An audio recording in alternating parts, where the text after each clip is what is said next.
all the drama at the BBC, it seems that the public might finally be getting fed up with this whole licence fee thing. I mean, it's about time, isn't it?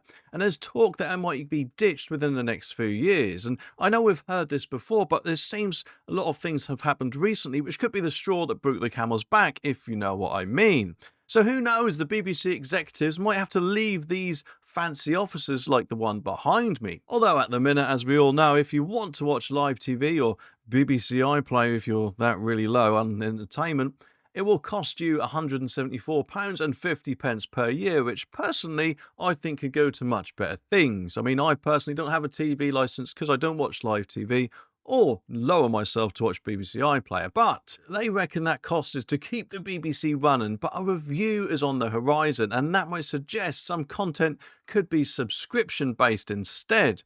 Now, what all started this? Well, apparently this all kicked off after a series of scandals, the latest being a member of the rap duo Bobby Villan spewing some seriously anti-Semitic chants during the BBC's Glastonbury coverage. And therefore, in the future, events like this might be something you have to pay for to watch, which will make people think, well, hang on a moment, if I want to watch Glastonbury and it's on the BBC, why should I have to then pay a subscription for it if I already pay the TV licence? I mean, they can't have it two ways, so they're going to have to come down on one, aren't they? And I'm betting if they're starting to get quite worried about things like this, then they will go the subscription route. But then, of course, who would actually pay a subscription for the BBC?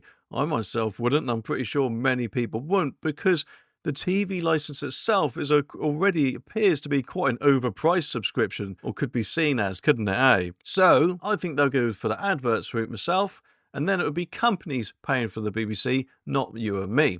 And former Culture Secretary even agrees, kind of. Sir John Whittingdale is pretty sure that the current licence fee model just won't cut it anymore. He's been saying for ages, apparently, that more and more people are questioning why they should pay for something that they don't even use, and quite right too. They shouldn't, in my opinion.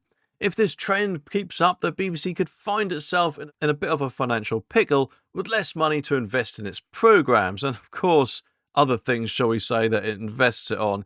Quite a lot maybe to do with the word compensation. But anyway, I could be wrong with that. The Culture Secretary, Lisa Nandy, is apparently also on the case regarding this. And as she is indeed the Culture Secretary, it'll be very interesting to see what happens when the BBC's Royal Charter protection ends in 2027. But of course, this isn't the first scandal for the BBC, and it's likely to fuel the review into its funding model.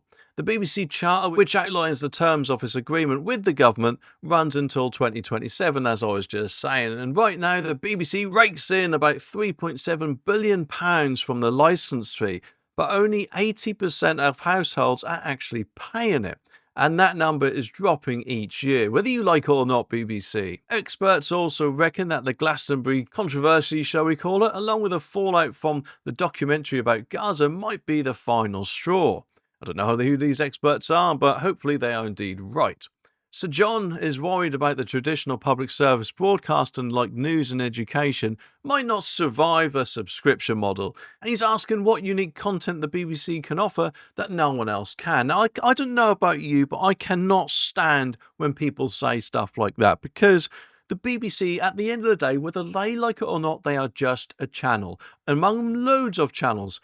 And in my opinion, the day of good old Auntie B are long gone. So surely nowadays, with many more channels and streaming services and whatever else, there could be a lot of better programmes out there rather than the BBC, in my opinion. And I'm sure a lot of you will agree with that. One idea that is apparently floating about is to make programmes available on a voluntary subscription basis. But that, of course, would need everyone, they reckon, to have broadband access. I don't know why, because satellite TV has been about for years, and you don't need broadband access for that, although you do need a satellite dish, so I guess we can't have it both ways, eh?